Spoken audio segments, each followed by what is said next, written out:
Hey everybody, welcome to another episode of Journey More Often.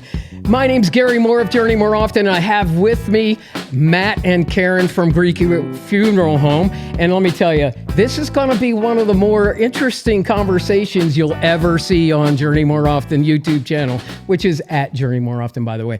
All right, hey, Matt, Carin, this is great. It's so much fun, and by the way, fun. We'll get to that in a minute. But when we met, I think it was last year, we were like, hey, this would be very, very interesting to do something. And I'm like, we were both kind of hesitant, right? Because you're in the funeral business, I'm in the travel and fun business, and you were like, well, I think we should put the fun in funeral. We'll put it back in, And I was like, all right, I'm up for that. And then you were like, isn't this the ultimate journey? I probably did say that. Yeah. So by the way, the actual name of this episode is The Ultimate Journey. Nice. Perfect. So when it goes live, which we're not live, people, because this one we're just not doing live. There's no reason to or not to. There's just here with friends and we're going to talk about funerals. So putting the fun in funeral, right? When we talk about funerals, well, first of all, a lot of people don't like to talk about funerals. That's exactly right. Correct. And that's, I found that out in working through the process a couple of times myself with my parents and others, that they had to deal with it. It's a very difficult subject to it's emotional because Americans don't do it well. No, we don't. No, exactly. And so that's one of the reasons we wanted to have this podcast, is so that people could, on their own time, kind of work through the process and go, oh, wait, maybe it's not as over, overly stressful. Yeah. If I look at it now, then maybe it's easier to deal with when I have to, or maybe I'll deal with it ahead of time. Like my dad's funeral, my dad's still living. Mm-hmm. And my dad goes, I want you to plan my funeral. Yeah. And I'm like, well, okay, but you're not dead yet. And he's like, well, yeah, but I think you should.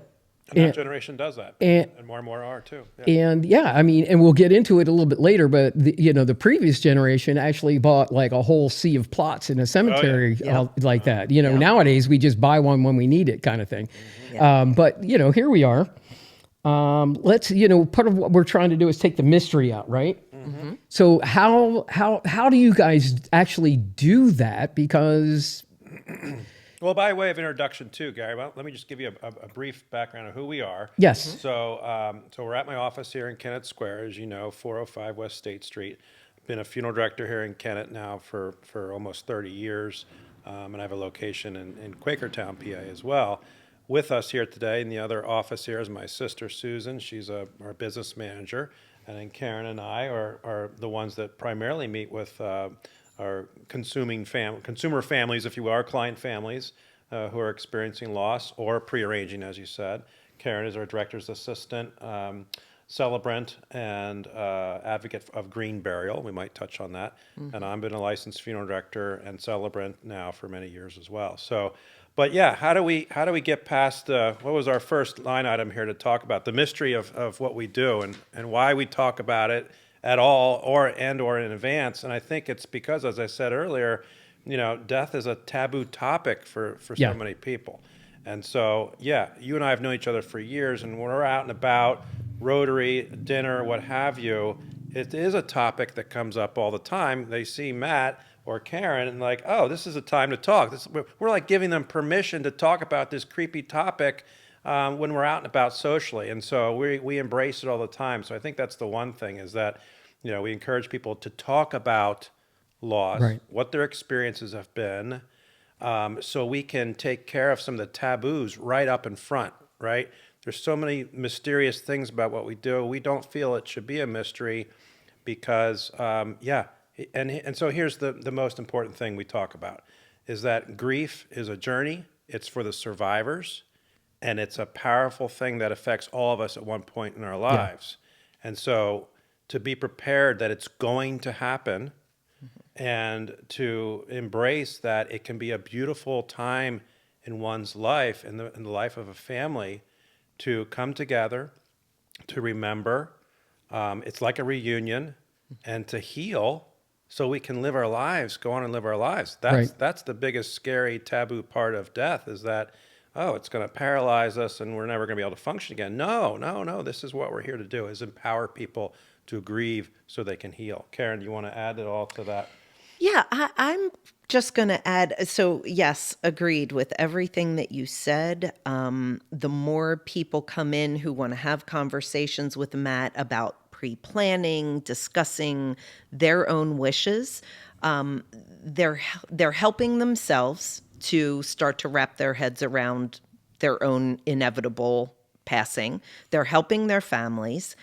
And I would mention that for several years now, Susan Greico and I, Matt's sister, have also held monthly kind of educational workshops and seminars here. Everything from what is hospice, what are advanced directives, documentaries that show different people's journeys, obituary writing.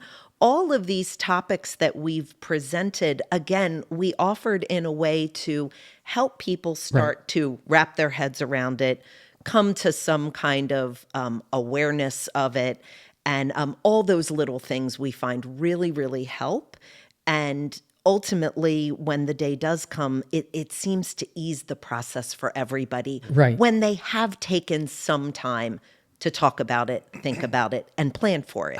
I totally agree. Yeah. I mean, it's been, and it is eye-opening. And here's what I'm thinking from what we've been talking about, even just in the little bit that we've been talking about it. Yeah. But there are several things that people go through in this process. Number one is they deal with the loss of a loved one. Yeah. Okay, that's the grief part. Yep. Number two, they deal with their own mortality. They suddenly realize that, oh my gosh, I probably am going to die. Right. The reality is, nobody thinks they're going to die Probably true. until they're going to die.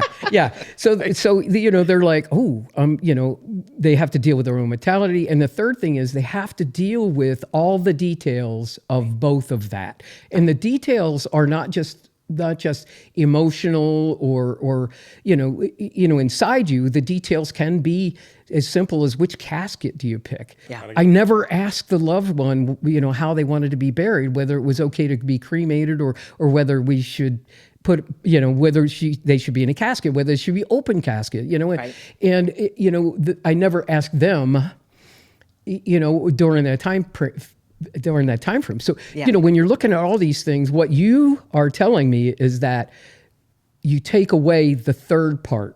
Mm-hmm. You take away that stress. You cut the stress by cut it down into 2/3 of what it was. You can't help them. I mean, you can help them, but you can't take away their grief. Right. You can't take away the thoughts of their own mortality. You can work to lessen it. Right.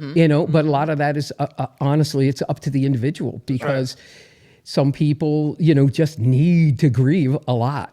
Yep. And depends on the type of loss. And there's a respect there. Exactly. Yeah. It does depend on the type of loss and how that works, and how the person died and how long it took for them to die, and because there are different aspects with that. For sure. We think about, okay, well, a car accident where they died on impact is a massive shock. Yeah.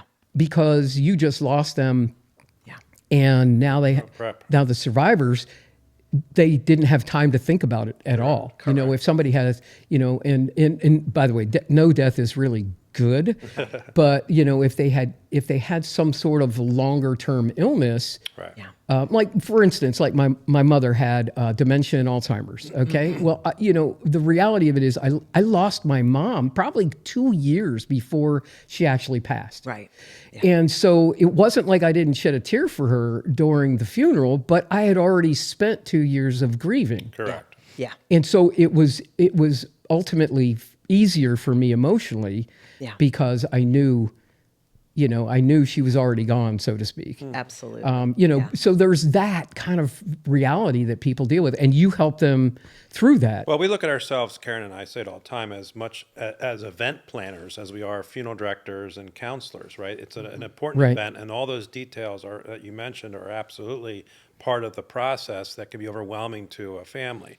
And so in addition to what you just said, yeah, we pivot, frankly, for every single family and what they're experiencing right then and there, right? We're meeting them Because where it's they not are. the same. Right. Correct. No family is the same. That's right. Correct. And Yep. no loss is the same. And if we have 5 people in the room with us, a spouse, adult kids, and grandkids, for example, they all had a different relationship with that person, and they all have different experiences with loss and funerals. And our job is to kind of listen to each of them and Right. weave a plan in place that accommodates and supports each of them in their life and their grief journey. So here we go, journey, right? The journey, Yeah. So- the ultimate journey. Yeah, this Yeah. is the ultimate journey, and, Yeah. and that ultimate journey is individual for everybody. We want to add to that, Carin? Yeah, in terms of how we help to How we ease, support people. yeah, how we support, and how, as Matt said, it's extremely individual. And sometimes families come to us and they do have an idea of, Yeah. this was mom's church and this was the minister and this is the cemetery. Right. More and more, I think we find that families come to us and they don't have those Haven't a clue. pieces already in place. Yeah. And that is where we really can support them. Matt and I are both certified celebrants. One of the things we love to do is facilitate and lead memorial services and life celebrations. And a lot of our families are eager to have that kind of personal Right. support. So, yeah. Let me interrupt you please for just a go right second. ahead. The term celebrant Yeah. has come out a couple of times, and it's a certification. Okay, so tell me what that means. Yeah. I actually don't know myself at this point, but I want to know. Yeah, so the celebrant role has really come into our profession, our space, in the last 15 to 20 years. Yeah.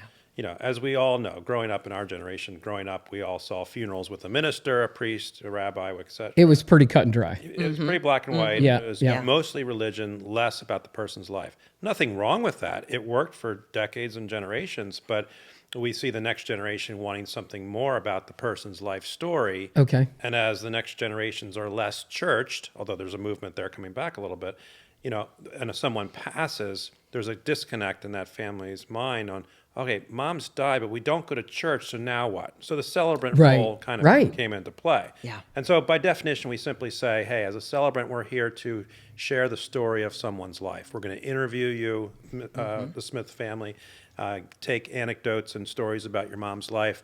We're going to make it into our own words, and then we're going to present it.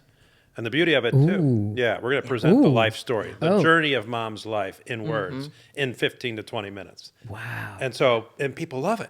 Even if there is religion, they love it. Because you can actually go back to it. Correct. Yeah. So and we once, record it, too. Yeah. So once it's out there, you can revisit that, and then you can just meditate on that Correct. loved one. And continue the healing. Yeah. So we yeah. live stream. Wow, and that's record. really cool. Yeah. Actually. Yeah. Yeah. And so, people are able to laugh, cry, and grieve. Yeah. And cement the love, the essence, the story of that person's life in our hearts and mind forever in that event. And you get people just, afterwards saying, that was the kind of funeral I want for my loved one or for myself someday. Yeah. Okay, so the funeral itself or the service itself now becomes the marketing tool for some individuals, right? Well, you could say that, yeah. It's crazy because, Yeah. I mean, all right. So You were saying it earlier. We're all in looking denial, at but- our own mortality. Yeah, right? we're all in denial, but Right. you're like, no, I'm not doing that when I get buried. That's exactly Or, right. hey, that really is kind of cool. Ooh, that's a morbid thought. But, people have those thoughts all the time when you're in funerals, right? Yeah. Absolutely. So you guys are both certified We're celebrants. setting the stage. Okay. That Yeah, is we'll come back correct. to the certification. Yep. But go ahead. I was just going to mention, and I know Matt and I both have this experience regularly, and we trade off a lot. I'll do a service, he'll do one. We both have people come up to us after the service is over who say to us, I want you to do my service. Whoa. Right. It's I mean, I almost want to do it now. Not ready for you yet, Gary. they are not ready for this. yeah. This is too much. They are so moved by the fact that the story of this person's life is front and center. Yes. As opposed to, and no offense to more traditional, priests, ministers, rabbis, the person's life is maybe mentioned briefly, if at all.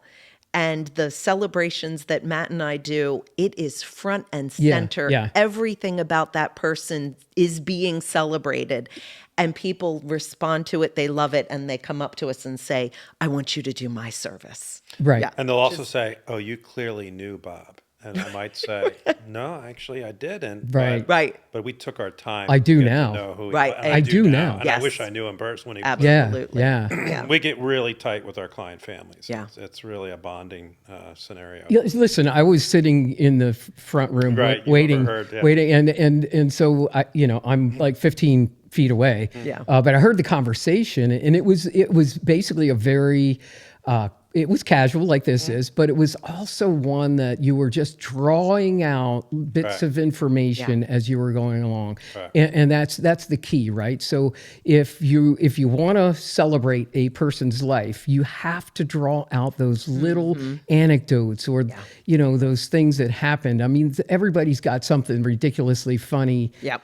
To the point where at my wife's grandmother's funeral a few years back, we were there and somebody stood up and said, "Yeah, I remember the day that she actually bought yellow paint and painted over the white stripes so that people couldn't pass in front of her house." I love it. Oh my God. So, and we're all crowd like, roared. Yeah, and Yeah. the place Yeah. just we all laughed Yeah. hysterically That's great. because it actually fit her. I mean, there were other stories that didn't get Right. mentioned that, Yeah. but that was her, and you get to take that with you. Absolutely. I mean, that's been over a decade, and I still remember that Yeah. story. Because it's a great way to remember someone. Here, And we do want to be idealistic. There's a lot of times when people say we shouldn't be idealistic about people. You're making them look better than they were. Oh, I see what you're saying. But no, that's not the point of remembering someone. Yeah. You do want to remember the good things. Well, but I'll add to that, Gary, that we have families where the death was complicated, right? Obviously, Yeah. we all have some relations. There's rarely a family that doesn't come in and say, "Hey, I have a bad relationship with my sister or my brother or my mother or father." Yes. Yeah. Yes. And so what we frankly learn in those meetings with them, Because they're families, by the way. they're families, right? Families disagree from time to we're time. humans and we're family. Yeah. So, but what a funeral becomes then, or a life celebration becomes, is an opportunity to heal from what was and what wasn't. And sometimes, depending on that relationship, we can help create some healing around that relationship that was complicated. Because this is your chance to do that. It's not a Band-Aid. It's more like salve that you put on the wound go. I like to help it heal. Yeah, that's right. Yeah. And sometimes we have to acknowledge that this Yeah. person, was difficult without, throwing them under the bus, without going into all the gory details. Yeah. Sometimes we really have to acknowledge that It's real life. they had struggles or there were difficulties, rather than shying away from that by just naming it. As Matt said, it gives people an opportunity to kind of take a breath and say, yeah, we can acknowledge that and it's okay. And they did have good qualities, and we Yeah. are going to talk about those as well. But yeah. Yeah, I mean, the vast majority of people actually do have good qualities. Indeed. Yeah, But it's- I think we all have endearing qualities. And we like to think the best, but yeah. I mean, I'm not going to ask people to come out and tell me my bad qualities, Right. Right, But I know I'm not. Well, I'm not a perfect person. For example, you know. maybe what if there was like an addiction, like alcohol Yeah. is a typical Yeah, right? So that's- my mom, my dad, my father, my sister, my brother was an alcoholic, right? And so we've had that scenario many times where we have to acknowledge the elephant in the room. Yeah. That dad was an alcoholic, and it made our life complicated. Yeah. We loved him, but we didn't love some of his actions. Right. And we're here to Right. grieve, not only that he's gone, but that our relationship was at times complicated at the very Yeah. least. So we have people that are just so thankful for this opportunity to grieve both types of loss. Yes. What was, what wasn't, what is now. And Wow. they can leave more empowered in their life. Whereas if they don't have that moment, that ceremony, that gathering to really acknowledge a lot of things, Wow. there's unfinished business if they don't do that. Yeah, and so we all know that it happens because we've all been, well, not all of us, but most of us have been to a funeral at some point in our lives, and so we all know that there is sometimes discord or when things happen back and forth, it's just real. It's family. That's why I said that earlier. I kind of just like threw it underneath, but the reality of it is, I don't know of any perfect family. Exactly. It doesn't exist. So we have to acknowledge what was and what is now. Yeah. And by doing that, that is incredible because now you're entering into a whole nother realm. Okay. So, so now you're not just taking a body, put it in a casket, throw it in the ground. Right. Now this is a whole nother realm of, doing, business in the funeral home way. Well, and so that's what makes the celebrant. Right. That's what makes that new and better. Correct. I would say, just to add real quick, and I want Carin to talk too, that I've seen, I like to say, the evolution of our profession. And certainly when I got into it 30 years ago, it was, Matt, you're trained to get the deceased from point A to point B, to provide a viewing, to provide cremation, all those mechanical things that we do around the deceased, the body. But then quickly, in the next 10 years, I realized, our role as funeral service professionals is much bigger than that. No, you realized that. I did. Because there's still a lot out there that are trying to realize it, but haven't yet. That's my two cents. Yeah. Not so everyone. You've realized it and embraced it. And that's why we're here today, to be honest with you, because I appreciate that. Because there are some that they haven't gotten, all the way there yet. And so they're still working through the process. But, but the reality of it is you saw it as having value. Correct. And because it has that value, for everything, for like, we were talking about the green burial earlier, and I mean, there's a whole, we could do a whole podcast on that. We could. Which we may. Maybe we'll do that I think someday. we should, yeah. Maybe we'll like give them a little bit of a teaser. Sure. And then do it again. But, and maybe we'll do that one outside, right? We'll do that out in the, we'll maybe have a place for you. Maybe in the cemetery, but you're looking at these things, and when you realize, wait a minute, there's more to a funeral than just the body, taking care of the body. Correct. I mean, that's obviously a big part of it. Yeah. And you want to do it respectfully for all parties, but the reality of it is there's a lot of people still left over. Right. The survivors. Right. The survivors are still there. And how do they deal with that? And so, some of that honestly helps the progression of the funeral and the service itself, because if you get people on board, then it goes smoother. Oh yeah. And but if you don't address the elephant in the room, then it can be I don't know a challenge. How many times early in my career I heard people say, leave the funeral saying to themselves, what the heck was that? Yeah. What the heck? What just happened? What did I just witness? Either what the words were or what something happened, but it wasn't healing. Yeah. Now, some it might have been, but for many it was like, I don't want what my grandfather or grandmother did. Right. So yeah. And that's a note to self, right? When you heard that, when people said that, you went, note to self, I want to change that. Yeah, well, and I'm well connected and you have. with my profession and with other progressive funeral homes across the country I've been meeting with for years, and we've all kind of worked hard to think about from the outside in, what are we doing and how can we do it better? So I've been well connected to come up with that. Some of it's on my own, but I'd like to think, but a lot of it's just being around the right people. Yeah, but you have to network in order to to make that happen. So Carin and I wouldn't be together today if I wasn't a progressive funeral director. Indeed. The stars aligned and brought us together. Yeah. So and there's all sorts of, so when we talk about details, right, we talk about, you've already mentioned some of them. We've already talked about some of them. Everybody thinks, okay, it's the grave site, the casket, maybe a service. Right. But then, then it gets crazy after that, because then you got to say, okay, do we just, how many services, right? Do we want an open casket, a closed casket, and that gets interesting, because I think the people who have been having funerals more lately, the open casket hasn't been as prevalent. Right. Correct. I've noticed that in some of the funerals that I've been to. I've been a couple of years ago. I had the unfortunate scenario where one of my employees passed away. And nobody actually knew how old he was. Okay. And as a matter of fact, I was I was talking to somebody, and they were like, well, we wouldn't have had him on our contract had we known he was that old. Oh my gosh. And I'm like, first of all, that's illegal to ask. Right. Second of all, he did his job until he died. But hit it well. But he was way past retirement age. Got it. And I never actually knew it. I mean, I had access to his birth date, but I never looked. Yeah. And and I get a phone call from his family that said, hey, this, he passed away. And I was like, I was stunned. Yeah. Even as his employer, I've gone to probably, I think, 3, work associated funerals, 2 of which were open casket, believe it or not. And I was like, okay, that was interesting. Yeah. And, and different people have different types of services as well. So, so there's, the service, it's not just a service. Like, right. We have a lot of things to talk about on how to make that service. Right. I mean, sometimes I've been to funerals where they had a flat out hell and fire and brimstone sermon at the funeral, and I'm like, wow, this is kind of interesting.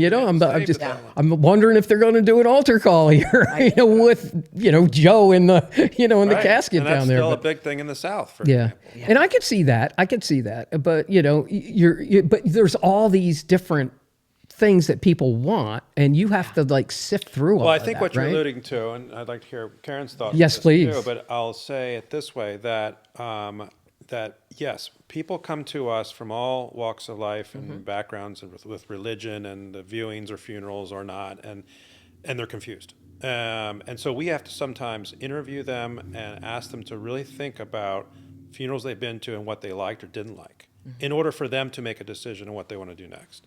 I think that's kind of what you're alluding to. Because viewings can be a healing thing if it's done right. The embalming process is done right. And so we always say that.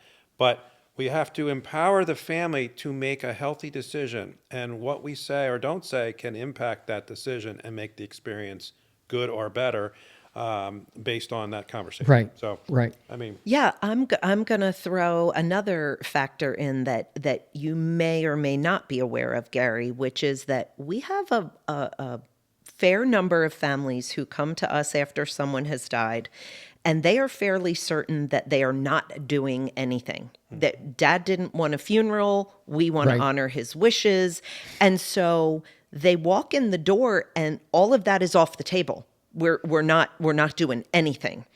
And as Matt and I both believe very deeply and actually know in terms of how healing a gathering of some kind can be, if we have a family who walks in the door and knows they're doing something, then we have a starting point. I watch Matt very eloquently navigate a lot of these families who are already convinced. They're adamant. And sometimes we're unable to, guide them to do something. Often Matt is able to kind of tease out, well, why don't you want to have one? Well, we've been to so many terrible blah, blah, blah. Right. And so when we are able to present an alternative, sometimes we are able to turn that around. Right. But what is a little sad and frustrating for us sometimes is that this is becoming more prevalent. The trend had started before COVID. COVID made it worse, right? Because people were unable to. They don't want to have a service has become more.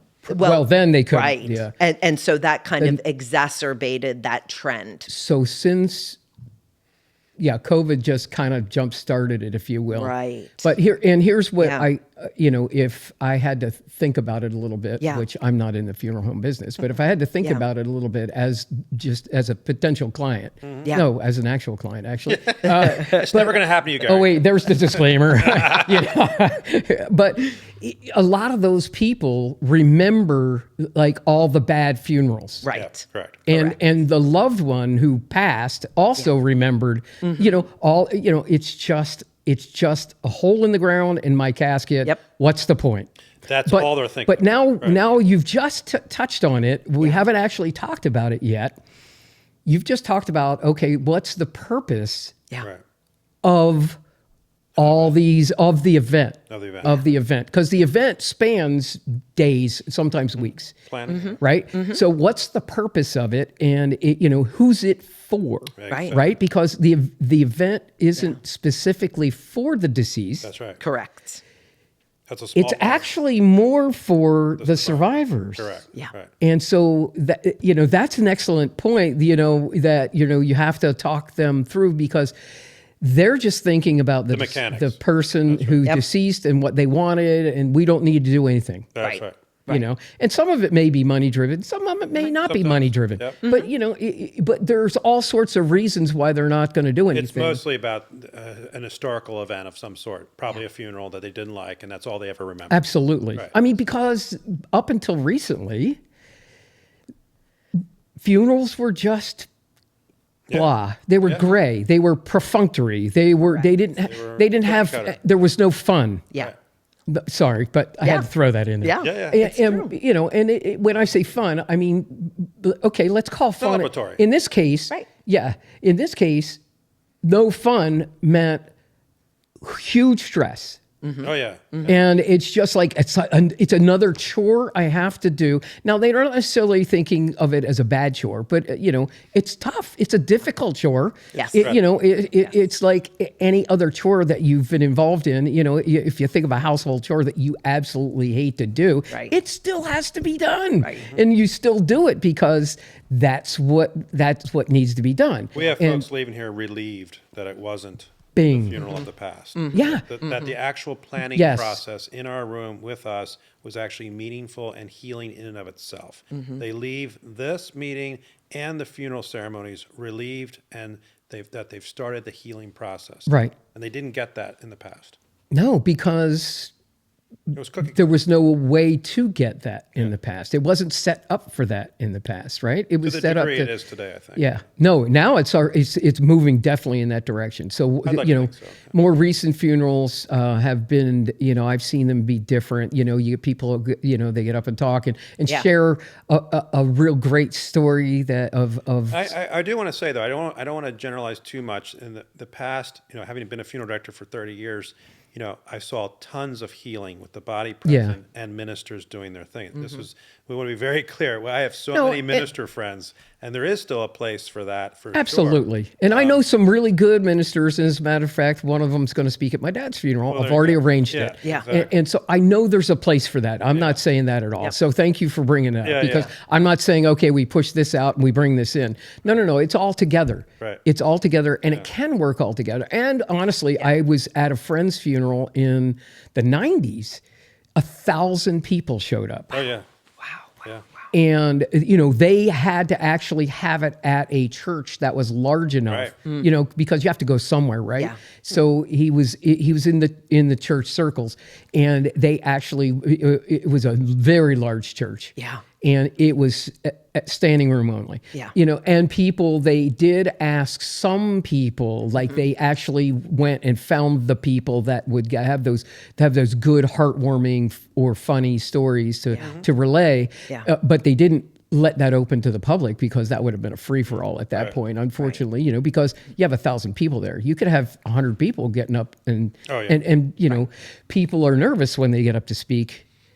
We manage that too. That's another Which is hard, because people are very, very nervous. They could be emotional. They could be just nervous. They could be, you know, they don't speak in front of crowds. Well, that's where we're unique too. We really get into the details of the flow of the service and the timing. And who says what.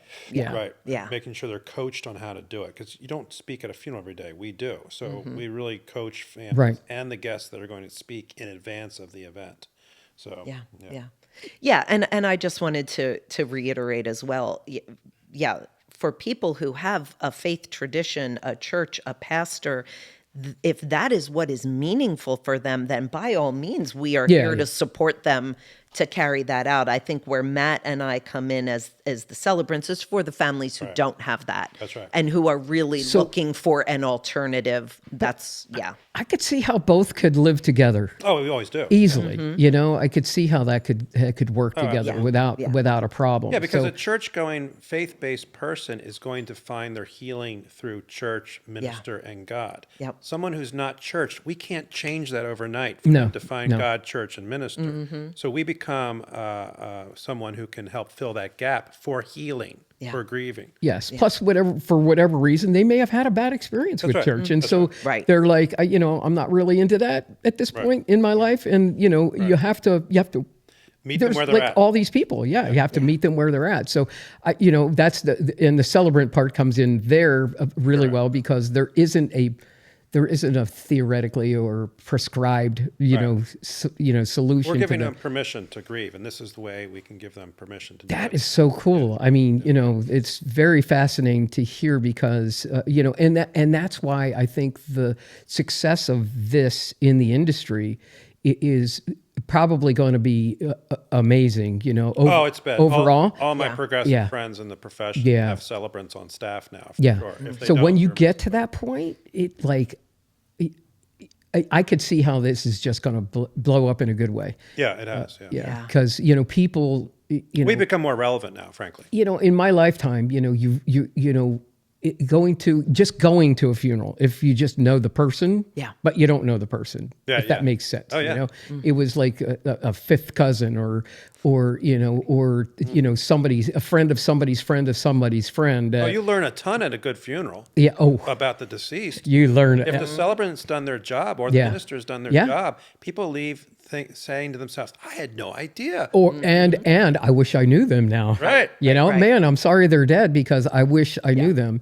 Is it okay to say that D word? I said deceased earlier. Well, that's called euphemisms, and we try not to. Use Sorry, them. I'm really sorry. No, No. so you're actually right. Is what I'm saying. Is Yeah. I do use the word deceased, died, dead, buried. You can't get around those words. You Yeah. need to use the. I mean, I typically, when I'm talking to somebody, I'm like, yeah, so-and-so passed. People get it, and Yeah. it seems so less a little softer, pointed. but they did die. Yeah, they did. They really did die. And all of us are going to die. Yep. Okay, so that's the Yep. key. That's why we're here today. We're talking about it because all of us are going Make to it more of a die. journey. We're making death more of Yeah, a so journey. let's make the last journey, the ultimate journey, fun. Exactly. Let's make it into fun. Fun and funeral. Let's give people something good to remember as we leave. Absolutely. So so that therein lies that. If you plan your funeral, right? And I've actually thought about. You're thinking about it more now. Well, I don't know if I want to. Is your wife going to watch it? I don't. Yeah. No, she said she's not going to. Oh, she's not. But I actually considered doing my own video and saying, Oh, and people please, have done that. please play this video. Oh, yeah, that's Absolutely. a big thing. Absolutely, yeah. And I'll, honestly, from, with me, I'd be there. I'd probably cut jokes, Sure. and say funny things Be who you are. that have happened to me, because I want people to walk away having the understanding that, hey, it's not all depressing when Right. when somebody you love dies. Yeah. It is depressing. Don't get me wrong. Yep. There's Well, a it depends on the grieving age. process, Depends and on the age, I think. Yeah. but and listen, I've had a great life. So If you check I'm it out not tomorrow, no regrets. I'm not planning on checking out tomorrow, but if I did, I certainly don't have, there's certain, would I have done some things differently? Absolutely. I don't know if I've met anybody who said they wouldn't do some things Right. differently, but Right. the reality is I have lived a really good life. And you talk to, which by the way, is a statement that I hear a lot. I don't know if you guys have dealt with, what do they call them when they're over 90? It's octogenarians when they're in their 80s, right? But everyone who I've ever met that's in their 90s, they've always said, I've lived a good life. It'd be okay to die at any time. And I'm like, my grandmother said it, my dad's saying it, it's like. I imagine I'll say the same thing if I make it to 90. You make it to 90, right? And my he just turned 96, right? And he's still going. His mind is sharp, it's like. You'll all be so lucky. But right, we should all be that fortunate that that life treats us that well, Yeah. But when you have that, and then that's what you have to navigate, right? So maybe somebody didn't have a great life. Well, that's what I was gonna and say, so yeah. you've got to bring that in. You've got to draw the good stuff out. Yep. And celebrate that. Absolutely. Yeah. And that's the tough someone young. part. I mean, you can allude to some of the funerals of younger people. Yeah. What they look like, right? I mean, Yeah. where Oh, we had to Yeah. acknowledge the that hurt, has got to be also- difficult. So they're tough for obvious reasons. For everybody. And for everybody. For everybody. Yeah, even you guys, It is yeah. our least favorite part of our job. It Absolutely. is not why any of us got into this business. So it is the least favorite part of our job. And I feel like the same thing applies in the sense that whether I am a celebrant for a 13-year-old who has passed or an 85-year-old, we are here to celebrate that child's life, their light, Yeah. their beauty, Yeah. the joy that they brought to everyone. And I, not to toot my own horn, but I had one this past summer and another one in December. Very young teenagers. And in both cases, family members came up to me afterwards and said, "You really celebrated her." Like Right. that was what they wanted. Yeah, they are crushed, they're shattered, they're broken that this child is gone. Right. But what they wanted to do that day was really celebrate her, and that was my job. And Wow. so we lifted her up and we admired all the positive, beautiful things about her while acknowledging that our hearts are broken. Right.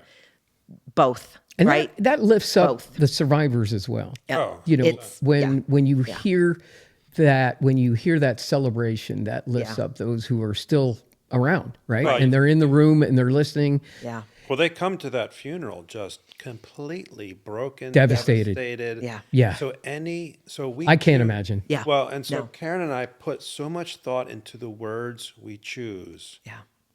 to say Oh, yeah. to folks. Both So here this is and- part of being a celebrant, right? Oh, yeah. Is there like a class for this, or is there Very much so. Karen, your training is Yeah. Yeah, So tell me how you got there. Well, our training, we do the same thing. Our training is a little different. I actually spent 2 years in seminary, interfaith seminary. Oh, okay. So I am an ordained minister. So that's your background. That is my background, but Okay. I was given, my training to officiate funerals and memorial services. That piece of my training was very similar to the training that Matt got in a celebrant's Like a course. program, yeah. Right. Yeah. in Vegas, right. by the way.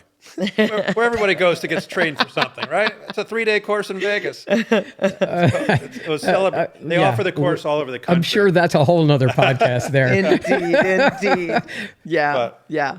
So we got the same training just in a different context. Yeah. Wow. Yeah. So wait, and then there's a certification that do you take? Is there a test, or do Well, you no, have so to my- like prove that well, you? you probably had more know I mean, I had certain a very things? rigorous in my seminary program. Right. Wrote, I'll tell you how mine came about. Yeah, Mine Matt- came about just from emceeing funerals about 20 years ago. That's when, back Right. to your point, I Right. saw a need to be more than just a funeral director. Right. So I got more into emceeing the funerals, speaking to the audience. Even if there was a minister, I would open up with much more of a personal welcome, et cetera. Right. Why do we even do this, folks? And so I really realized that was relevant and effective. And then celebrant training came upon us around the same time. And so I went to a course that's offered by our profession at conventions and seminars across the country every year. Insight Institute, friends of mine that own it and founded it. And so I went to that. There's probably 20, 30 funeral director or funeral service professionals that go to these courses 10 times a year. And yeah, it's just how to make that emceeing, take it to the next level and be. Well, it stops being emceeing when you're successful, Yeah, exactly. Yeah. Yeah. Yeah. And we both ad lib. which is cool. And I don't mean to minimize the emceeing part. yeah. But the reality of it is, when you get up to talk, it's no longer emceeing. Correct. Mm-hmm. Yeah. It's drawing people in. Oh, yeah, Which is crazy because, okay, first of all, there is training for that, right? Yeah. Oh, yeah. And, so let's put it this way, well, maybe now, but back in the day, most funeral home directors didn't have that training. Most Correct. pastors didn't have that training because Probably true. most pastors only did it by, I would call it, in this case, it's terrible, but by opportunity. Yeah. So if somebody passes in your congregation, then you're obligated kind of thing. Right. And so by opportunity, you have to get up and speak. Yeah. But you're still not trained. Right. Potentially. So, right. I would Yeah. probably say, I don't know if if there's not a number public of people speaking- struggled with Yeah, that. if there wasn't public speaking training in seminary, I'd be, blown away today anyway. But maybe Yeah. back in the day, maybe that wasn't necessarily expected. Yeah. That you could. I don't think they had public speaking in seminary. I had never been to seminary, but I mean, they had you probably give sermons and whatnot, but they didn't train you on public speaking. Yeah, It was trial by fire, in other words. I can't say that in my program that we got specific training on public speaking. So I think, And therein lies another thought that Yeah. I've had while we've been You have a talking thought, about. Gary? I have occasionally, like maybe one an hour. This is the only thought for this hour. So if you keep going, I might have another one next hour. So, but when people get into this, there's the other aspect of it that it's come out in both of you. It's come out that you actually care about people. Okay. Can't make that up. And No I'm training for that. I'm not minimizing people who struggle with connecting, because I connect really quick Yeah. with people, but a lot of people aren't. They don't have, whether it's the personality or whether it's the training of public speaking or whatever it is. It's difficult, and when you public speak, by the way, there's a way to public speak. In other words, we can talk about this all day long, and who knows how it'll come out. Right. Yeah. Or we can talk about this all day long, Engaged, Right. and we have no idea how this is coming. By the way, this is like barely scripted, people. So if you're listening to this, we have an outline. You can blow that up later, but we have a basic outline. But all this is casual conversation that we're having, and we're seeing where it draws us. And so that's Aspect of public that's an art that you have to have when you're a celebrant. Correct. You have to be able to go in there and go, oh, where are we going with this? And the person's taking me over here, but we need to be over Squirrel. here. Yeah. But let's see, let's see where they're going first, because if they're talking about it, it's probably important. Yeah, we pivot a lot. Yeah. So, and I heard you say that actually. Can we pivot? In earlier in the conversation where but because people do that, they get off track. Yeah. But there's a reason they're off track. So now you have to figure out, why did they go off track? Oh, I call it the art of the conversation. Uncle so and so, said something, and we need to address that, had a as couple part of the, of might be good, might be challenging, who knows? Yeah. But the reality of it is you're listening, right? And a lot of people don't listen either. Yeah. Okay. And Yeah. I'm probably the most guilty in this room. Well, my mortuary school, state board test 30 years ago, whatever it was, they asked, what are 3 things you do as a funeral director when you sit down with a grieving family? The first thing I said was listen. Ta-da. And the 5 judges or panelists or whatever they call them said, just their jaws dropped. Said, Matt, we've had 70 students come through this And not oral part one. of the exam. None of them said that, and that's exactly what we've been looking for all day. There Just you go. Listen. Yeah. Shut up and listen. Yeah. Yeah. And that's huge. That's huge if you think about it, because Well, we're listening and we're taking notes because we want to backtrack to several things per your point that they Because- just said. Because it's all relevant. because you can listen, but when people know that you've heard them, Yeah. Right.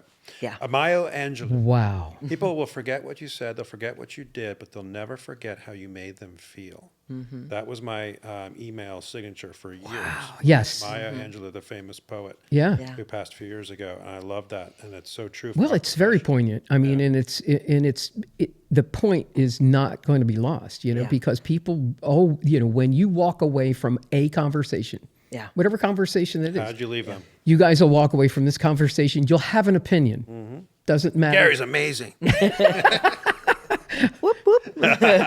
And I'll be like, that's so much better than I am. No. But You got a better hat. you have an opinion of how that conversation went. Yeah. Yeah. And it can be bad. Hopefully it's not. Now, I mean, not in our context, because I'm having a great time. Yeah. So I'm going to walk away with real good feelings. Fulfilled. But when people have that, and that's incredibly applicable to when you're arranging the event. Yeah.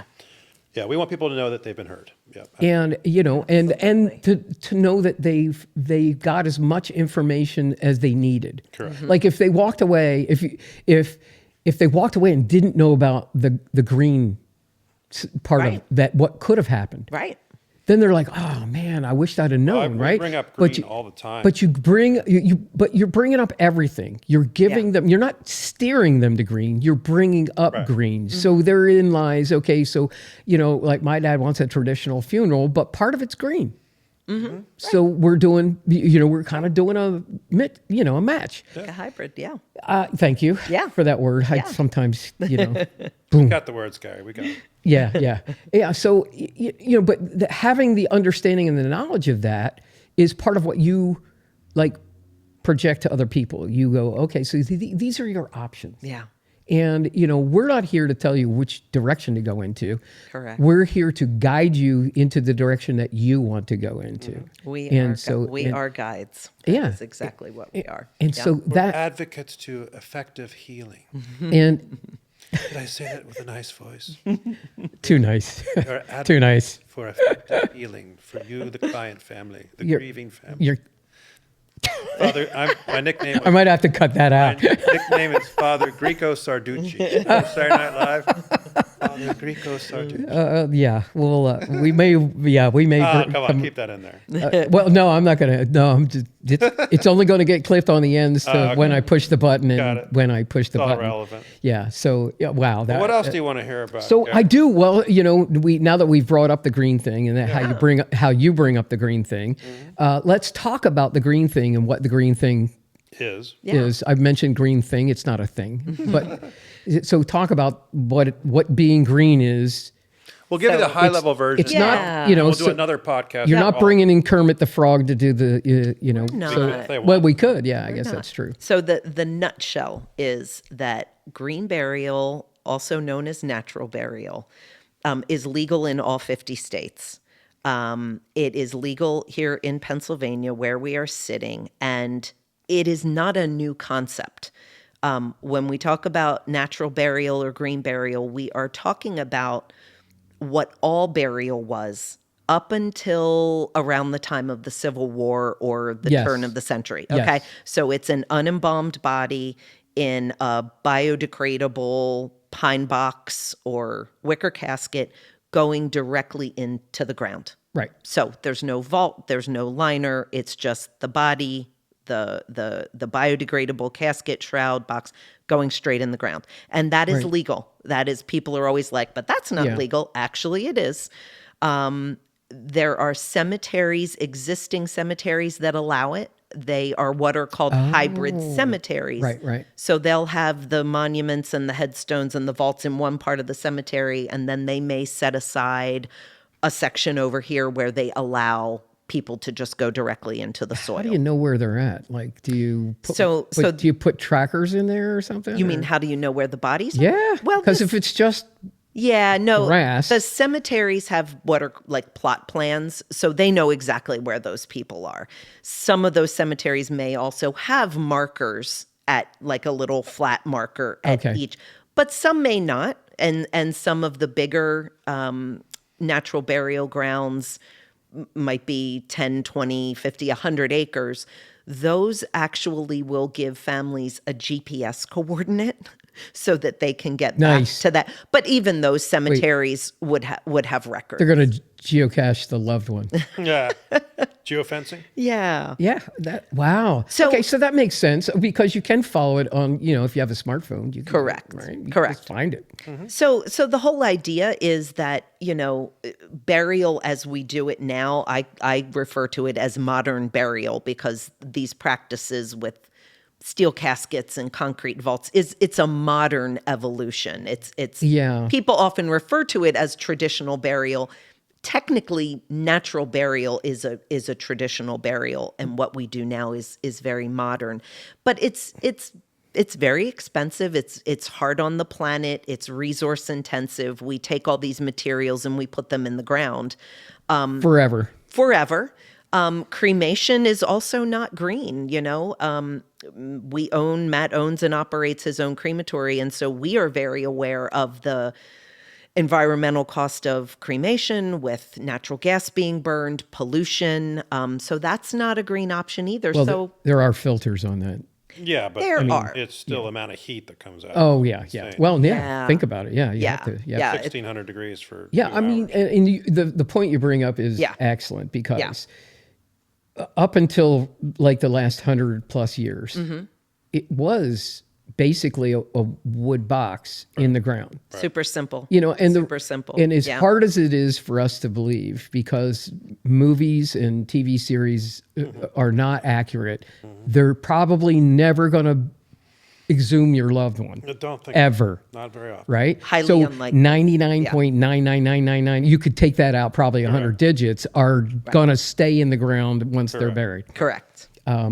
Just saying. Yeah. Correct. So Yeah. does it really matter if they have that casket, right? The vault. Correct. The vault, the vault. So, Correct. you've that's a real interesting back and forth, right? Because a lot of us were raised on the vault, Sure. Yeah. so we're like, well, that's what we all did. Yeah. Right. That's what you're supposed to do. Well, and we say to folks, the why of the vault, the why for the vault is that cemeteries back in the day, when the casket came to them in a pine box, or actually as it evolved into a fancy casket, without a vault in the ground, that casket was going to implode. So vaults came about for the purpose of preventing cemeteries from looking like mines. That's why they came about. I did not know that. And over time, they got fancy and sealing and protective. And while some people still want that, that was the requirement of the cemetery, so it wasn't a maintenance nightmare after these caskets imploded. It prevents the ground from sinking. Yeah. Then you got to fill it in and put, Right. grass seed So that's on it. how vaults blah, blah, came blah. about. Okay. I didn't know that. That's an Yeah. interesting tidbit. That's At interesting. least that's my take of it. The vault experts out there might tell me differently, but Yeah, no, that is my understanding as well, that it has to do with just cemetery maintenance. That's the main purpose of it. So speaking of cemeteries, right? Yeah. So cemeteries, can we talk about all cemeteries or We know 'em specific all. ones? we know them all. So cemeteries have their own set of Right, requirements. Yeah. requirements that we've talked about it. We have not talked about it, but Okay. I've had conversation. Yeah, you and I have talked about it. And when we went to bury my mother, Okay. she was still living, right? She was in hospice. Okay. And so my dad said, let's make the arrangements. So I said, all right, I'll go with you. We'll make the arrangements together. And, we go to the cemetery. And my dad's like, we want to put her here, blah, blah, blah. That's where her mother is, because my grandmother's like, they're like the greatest generation, right? That's Yeah. before my World War II. parents' silent generation. The generation before that, I think, bought plots for everybody in the family. Now there were 9 siblings. Yeah. Right. Yeah. And they bought plots for everybody and their There were $50 a plot. yeah. But so there's all these plots that were there, and my mom wanted to be buried, next to her mother. They had a great relationship, Yeah. so kind of natural, I guess. Sure. But we get there, my dad he's starting to make arrangements, and she, the woman who was working us through the process, said, "So who's going to sign and who's going to pay?" Mm-hmm. And my dad said, "I will." Mm-hmm. And she goes, "So you're a blood relative?" And he goes, "Well, we're married." Mm-hmm. And they go, "Well, no, it has to be a blood relative." Mm-hmm. Yeah. Interesting. So there are certain cemeteries where if you can't prove you're a blood relative, just think about it. Somebody's just going to hijack somebody else's grave otherwise, right? So even though my dad was married to my mother over 60 years, so technically They've lessened those rules a bit now. I mean, Yeah. I think any Yeah. cemetery is going to make it work if they can just prove family relations. right. Yeah. And, Plot on it. Yeah. but so I ended up having to sign. Interesting. Now this was back in 2018, and Okay. and it was pre-done, kind of. Yeah. Like my mom was in hospice, but she hadn't passed yet. So it was a Friday. We actually planned the date of the funeral. I was telling Matt, but we planned the date of the funeral for a week later. Wow. When she was on hospice? Yeah. You're jumping the gun there a little bit, right? So my dad, he wanted it. He said, "Let's plan it." Well, here's the deal: we had been seeing my mom regularly at that point, and it was it was imminent. Okay. And so, But by the way, we don't authorize funerals. People have said to us, "Matt, Mom's going to die this week. We know it. Can we plan the funeral for next Monday or Tuesday?" I said, "No, absolutely not." Because Well, We had a they dollar did- for every time someone Honest- told us yeah. that, and then the Come on, person lived for another month. Yeah. yeah, or are you planning on making it happen? Yeah, what's going on? Because that's you know another something I phone don't call know? for, Yeah, for yeah. me to make. Now I got to call You can't make it. 911. This is one of those you can't Yeah. make it up. No, and I totally get that. Yeah. And we did say, listen, we want it because of people coming out of town. We want to plan it for this date. Mm-hmm. If we understand if it needs to be postponed. Right, Yeah. right. We understand that. Yeah. We don't like postponing funerals. Yeah, and no, I get that, and I get that. And my mom ended up passing on Monday, It all worked Okay. out. Yeah. and so, but we knew it was close, right? yeah. We knew it was close. We actually thought she was going to pass over the weekend, and because she seen was, it all, she was just struggling really, really hard, and it was tough to watch because Horrible. they're in hospice, and Yeah. Yeah. but it did work out. I don't, to be honest with you, I don't recommend it. That's good. I don't recommend it. Because if you do, we're going to trump that. Yeah, well, hopefully you will, but I'm not going to be insistent. But the reality of it is, I'm not going to like do that for any of my loved ones. Yeah. Because I saw the potential issues there. Right. I saw the potential issues, and so it got little. And here's what gets really, really interesting is you get family members going back and forth with this. Oh, of course. Because my dad and I are planning it, and everybody's like, what are you doing? Well, it's so-and-so that they can make it. They can fly in and make that date. And so if she's still alive, that's a great thing. They can go and visit. Okay. And then they won't be able to make the funeral. Right. Yeah, But there's always that catch-22. but right. So either way, they're going to be able to fly in and see her. And so, if it happens, they'll see us more than they'll see my mom. Yeah. And but it was crazy because, like we've talked about, everybody had an opinion. Right. I mean, I was actually surprised at some of the opinions we had coming up, because they were opposite of what I thought they would be. Yeah. Because I known that person literally all their life or all my life or all, for like 30 years plus. And there was this opinion and I was like, that I didn't see coming. And you guys experience it all the time, but you don't necessarily know the people themselves. But you'll see the surprise on somebody's face when this one says something that they didn't see coming either. It can be a lot to navigate. Yeah, It yeah. can I was be a going to lot say to navigate. you have that's a real big navigation Yeah. right there because now you're looking at it and going, okay, Why do you think so many funeral directors are alcoholics? That's not the only reason. yeah, maybe they just like no. Yeah, so but on the other side of that, I do think that planning everything but like the service has relevance. Yeah. Because it helps you work through the process and get all those details out of the way. What I usually say to folks when we're pre-planning, and we do a lot of that, is that, yes, let's get the wish of cremation, burial, green burial of the patient, right? Which one do you want? Get that on paper, get some of the basic information on paper for the death certificate, maybe write your own obituary, maybe finance it in advance of passing. Some people do that. A lot of people do that. But the ceremony, the content of the event, where it occurs, should be the survivor's decision, in my opinion, because they're the ones grieving the loss of you, the patient. Right. Right. And so sometimes we have to really talk through that because some people are so adamant. This is what I want. If you deviate, I will haunt you. And I have to say, with all due respect, Mrs. Smith, this funeral is for your family. Yeah. Do you want them Right. to grieve so they can heal? Right.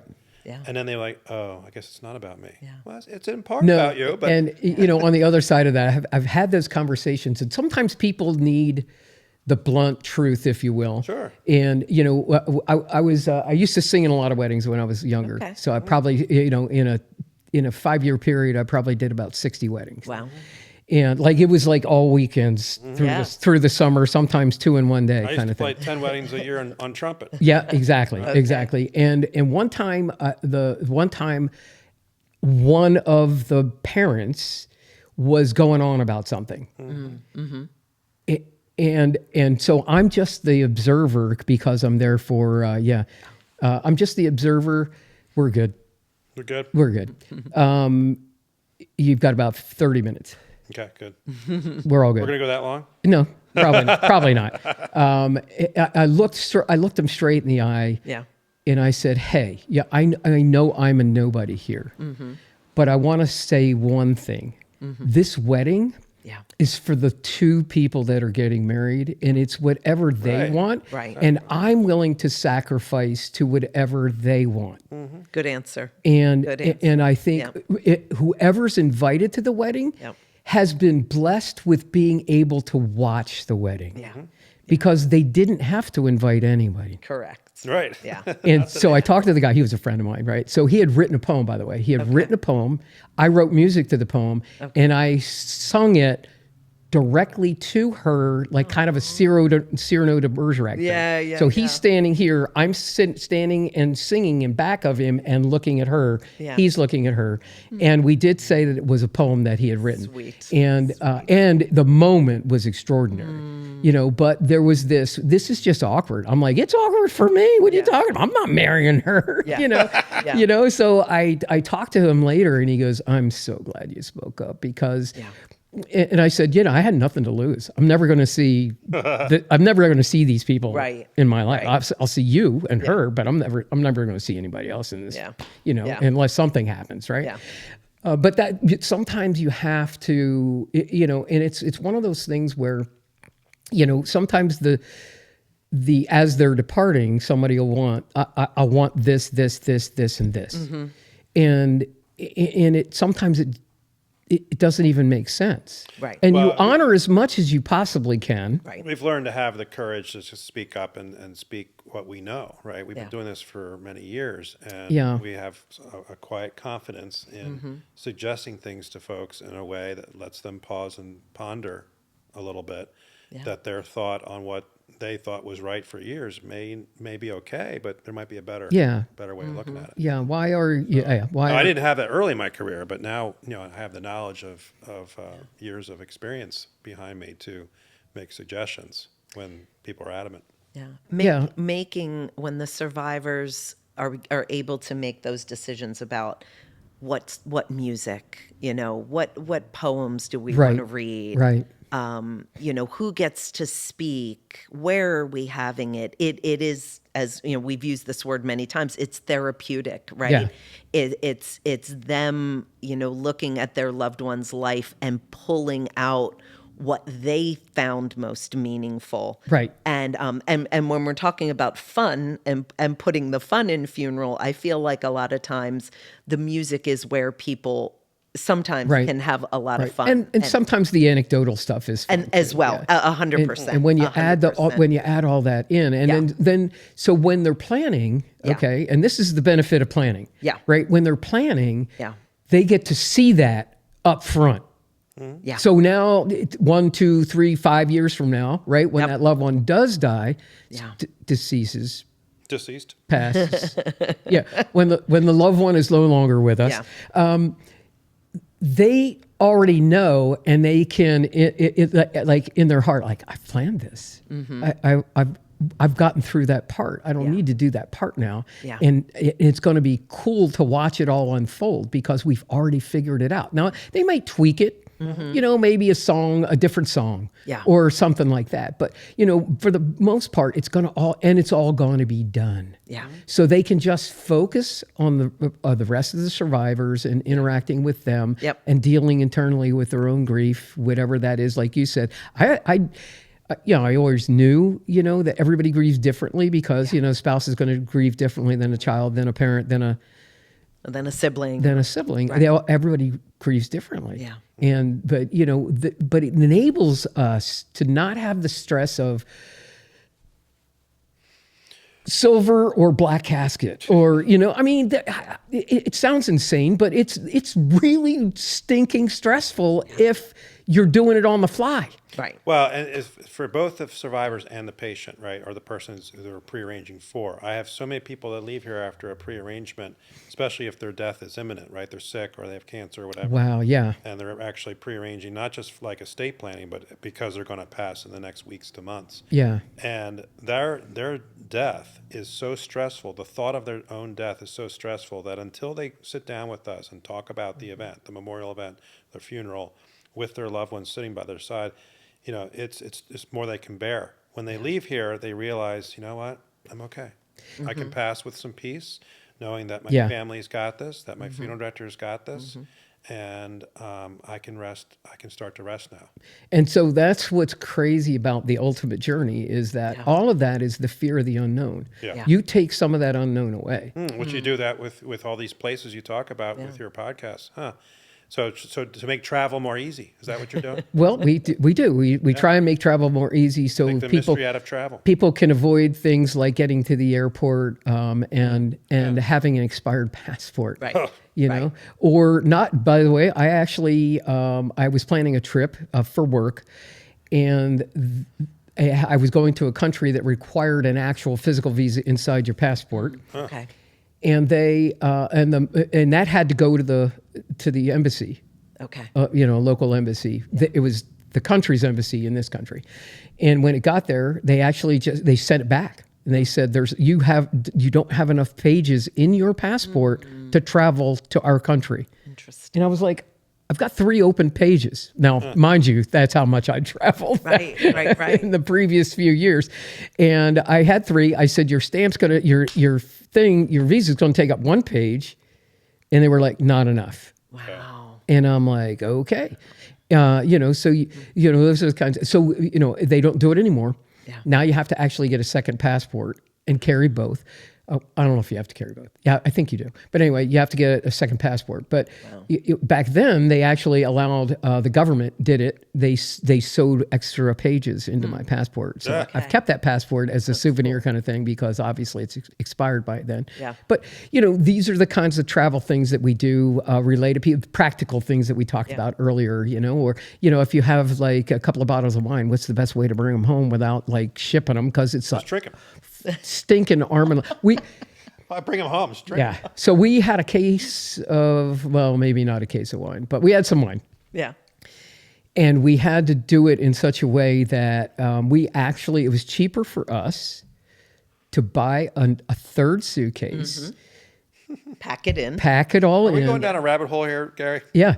and then head home because it was cheaper. It was Than shipping it There you go. from Europe. We were going to ship it from Europe. So there. it's too late. I think the statute of limitations has gone from there. But, just how do you do that? Even if it's 1 bottle, because I've heard of people saying, I lost a bottle, and I'm like, we've... Is this a segue to wine at your funeral? Well, yeah, teasing. maybe. Who knows? We'll break out some goat stuff, right? We'll break out some. I'm sure my wife will take care of that. She's pretty good at that. She might bring whiskey as well because I definitely do whiskey. Anyway, sorry. So yeah, but we've thought about that, and I've thought about the fact that I would actually prefer.